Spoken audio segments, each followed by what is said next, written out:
मैंने आपको पूर्व में प्रबंधकों की कार्य परिभाषा व उसके बारे में जानकारी दी। आज अपन पुनः अब ये अवगत करेंगे कि प्रबंधन की क्या स्थिति होती है। कंपनी में वास्तविक स्थिति क्या हो सकती है, इसके बारे में सटीक उत्तर देना अत्यंत कठिन है। कंपनी प्रबंधक एक जन्मदाता होता है। कंपनी के अस्तित्व को में लाने में या चालू करने में उसकी बहुत बड़ी कल्पना स्थिति होती है। प्रबंधन कंपनी के सरपरे होते हैं और ये प्रबंधक कंपनी के ना तो न्यासी होते हैं ना एजेंट होता है। प्रबंधन के माध्यम से केवल विश्वास पाया जाता है। अतः हम ये कह सकते हैं कि प्रबंधक ना तो कोई ही कंपनी का प्रन्यास होता है ना ही एजेंट। ये प्रबंधक ही होती है। प्रबंधक तो ये कह सकते हैं प्रमोटर को तो कि ये कंपनी के लिए फाउंडर होता है, जन्मदाता होता है। ये कंपनी को स्थापित करने में इसका बहुत बड़ा योगदान होता है। अब इसकी स्थिति जो है मैं बता दूं, प्रबंधक कंपनी का एजेंट नहीं है। प्रबंधक कंपनी के निर्माण संबंधी समस्त कार्य करता है, किंतु फिर भी प्रबंधक को कंपनी का एजेंट नहीं कर सकते। यही कारण है कि प्रबंधक द्वारा किए गए कार्य का पुष्टिकरण नहीं कर सकते। पुष्टिकरण द्वारा एजेंसी तभी स्थापित कर सकती है जब प्रधान अनुबंध करने के समय अस्तित्व में हो। अतः हम ये कह सकते हैं कि अनुबंध जो करता है कंपनी का अस्तित्व नहीं होता है, इसलिए पंजीयन नहीं हो पाता। अतः हम ये कहेंगे कि प्रबंधक कंपनी का एजेंट नहीं है। केलनर एवं बैरिस्टर ने मामले में स्पष्ट कहा है कि जो व्यक्ति अस्तित्व में नहीं है उसका कोई एजेंट नहीं हो सकता। जब तक कंपनी का पंजीयन नहीं हो पाता, तब तक अस्तित्व में नहीं आती, तब तक उसका एजेंट भी नहीं कह सकते। ये बिल्कुल क्लियर कट हो गया है। दूसरा है कंपनी के ट्रस्टी नहीं होता है। और ये दूसरी जो महत्वपूर्ण बात है कि प्रमोटर कंपनी का ट्रस्टी नहीं होता है, क्योंकि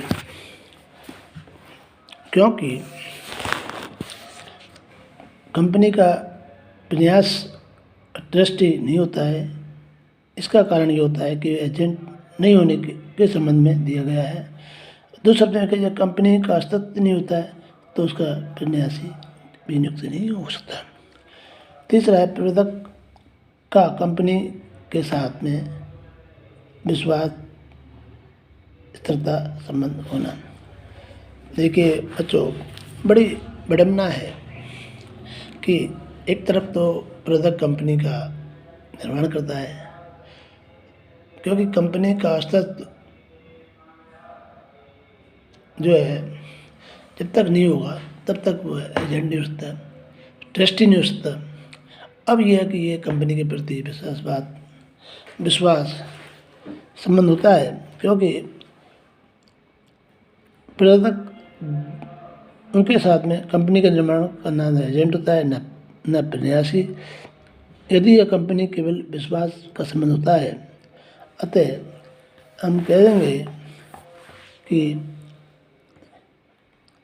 कुछ प्रमुख प्रावधान एवं शब्दावली है जिस पर अपन को डिस्कस कर लेना चाहिए। प्रबंधन कंपनी की सह कल्पना करने और व्यवसाय की प्राकृतिक क्षेत्र का नियोजन करने से है। उसकी लाभप्रदता का अनुमान लगाना, उसकी स्थापना की औपचारिकताओं को पूरा करने की प्रक्रिया प्रबंधन की होती है। फिर है प्रबंधक। ये तो प्रबंधन हो गया, ये हो गया प्रबंधक। वह व्यक्ति ये व्यक्तियों का समूह जो प्रबंधन की प्रक्रिया को पूर्ण करता है और कंपनी की संरचना को मूर्त रूप देता है। ये जो होता है प्रबंधक, ये जो है व्यक्तियों के समूह जो होते हैं, उस प्रक्रिया को जो प्रबंधन द्वारा प्रक्रिया को पूर्ण करते हैं तथा कंपनी के संकलन को मूर्त रूप देते हैं। कंपनी ना तो कंपनी का एजेंट है न प्रयास। एजेंट जो है प्रबंधक ना तो कंपनी का एजेंट होता है, ना ही उसका प्रयास होता है, बल्कि एक विश्वास का एक सौदा होता है जिस पर कंपनी टिकी रहती है।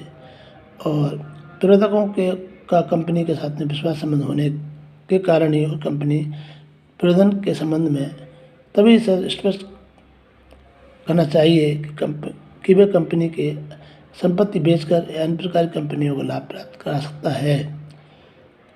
उन्होंने कंपनी का पंजीयन के बाद स्पष्ट रूप से लाभ या अन्य तथ्यों को प्रकट करता है। तो ये कुछ महत्वपूर्ण जो है शब्दावली हैं।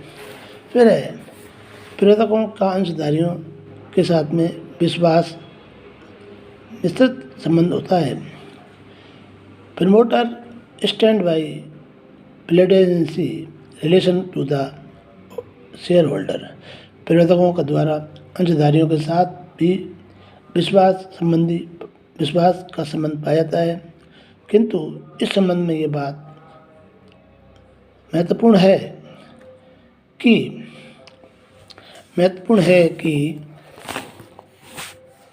प्रबंधकों और अंशधारियों के प्रति विश्वासघात का संबंध पाया जाता है। अब ये जो 3-4 पॉइंट मैंने बताया आपको, अब है प्रबंधकों के दायित्व या कर्तव्य। ड्यूटी एंड डायबिटीज जो है इसके बारे में भी अपन को डिस्कस कर लेना चाहिए, क्योंकि ये अपन इस चैप्टर को प्रबंधक को जो है जो कंपनी का महत्वपूर्ण फाउंडर होता है इसको अपन अंजाम देंगे। प्रबंधक संबंधी समस्त कार्यों के लिए उत्तरदायी रहता है। पहला दायित्व या कर्तव्य है सभी महत्वपूर्ण तत्वों को पूर्ण करता है। प्रबंधक का काम होता है कि पहले तो समस्त कार्यों के प्रति उत्तरदायी है, फिर वो सभी महत्वपूर्ण तत्वों को पूर्ण करता है। भाई ये चीज़ है, ये नहीं है, मटेरियल फैक्ट को पूर्ण करता है। फिर है लाभ को प्रकट करना। कंपनी के निर्माण के संबंध में भी किए गए कार्यों एवं अनुबंधों से कोई लाभ प्राप्त होता है तो उसको स्पष्ट रूप से प्रकट करता है। फिर है नेक्स्ट, इसके बाद में आता है गुप्त लाभ नहीं कमाना।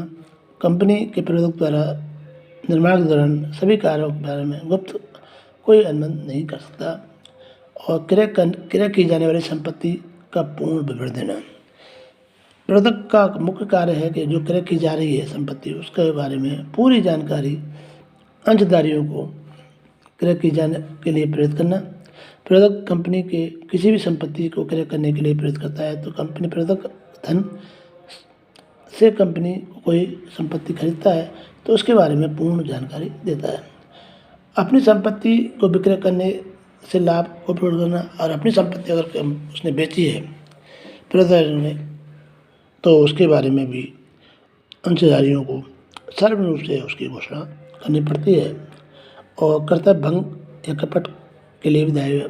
और किसी प्रकार के अगर कंपनी के प्रबंधक द्वारा कंपनी के हित में झूठ या मिथ्या कोई कार्य किया है उसका भी स्पष्ट अवलोकन किया जाता है ताकि किसी प्रकार की कोई हमने ऐसी गलती ना हो।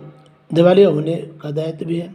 कंपनी यदि प्रबंधक कंपनी के प्रति किसी भी प्रकार के उत्तरदायी है, उसी पर अगर दिवालिया हो जाता है तो प्रबंधक की संपत्ति को उत्तरदायियों को पूरा करने में अलग से उत्तरदायी ठहराया जाता है।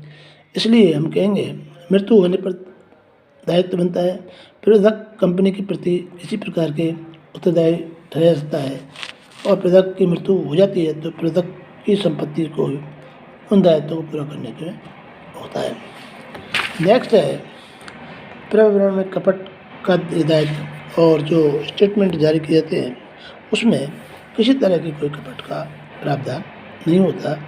अपराधी के दंड का दायित्व और अगर अपराधी कोई है और उसको दंड मिला है तो उसके प्रति भी पूर्णतः होता है। प्रेरितों का दायित्व कब प्रारंभ होता है और कब खत्म होता है, इस प्रक्रिया पर अपन जो है बात में करेंगे। इससे पूर्व प्रेरित के जो अधिकार हैं उनके बारे में मैं आपको राइट्स क्या क्या होते हैं प्रेरित के। पहला होता है प्रारंभिक व्यय प्राप्त करने का अधिकार।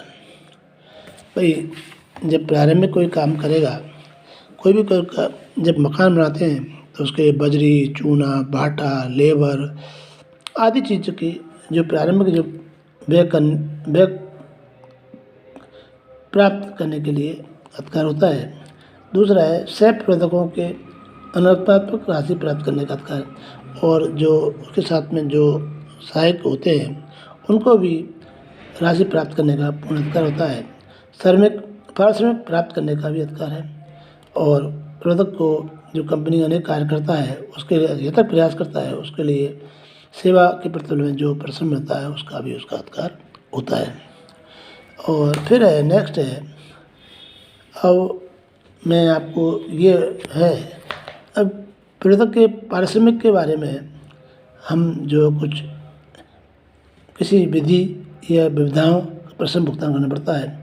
संपत्ति पर लाभ देकर प्रेरक का परिश्रम का भुगतान करने के लिए उसकी संपत्ति ऊंचे मूल्य पर खरीदी जा सकती है, और संपत्ति के अंशों और ऋण पत्रों के बदले में क्रय करना दूसरा पॉइंट भी है।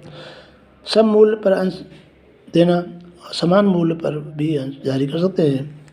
क्रय किए जाने वाले अंशों पर कमीशन, और कंपनी अपने कुल अंशों पर अंश जो प्रेरकों की कमीशन देती है, कमीशन के रूप में भी परिश्रम दे सकते हैं। कंपनी के अंशदान जारी करना और एक मुश्त राशि, कभी कभी एक मुश्त राशि भी हम कर सकते हैं। तो आज जो अपना यह कंपनी निर्माण में प्रमोटर का जो दायित्व, कर्तव्य, परिभाषा, महत्व जो है उसके बारे में अपन ने डिस्कस किया। अब अपन अगला जो टॉपिक होगा वो होगा कंपनी का पंजीयन। कंपनी का रजिस्ट्रेशन के बारे में अपन जो है कल इस पर महत्वपूर्ण बिंदु पर चर्चा करेंगे, और ताकि आपका जल्दी मैं सिलेबस को पूरा कराने का प्रयास करूँगा। फिर भी क्योंकि मेरी व्यस्तता के कारण कभी मुझे बोले भी जाना पड़ता है, क्योंकि मेरे वहाँ का चार्ज है, कभी यहाँ भी, तो इसलिए मैं आपको मेरी तरफ से यथक प्रयास रहेगा कि आपका सिलेबस यथाशीघ्र पूरा हो जाए। थैंक्स।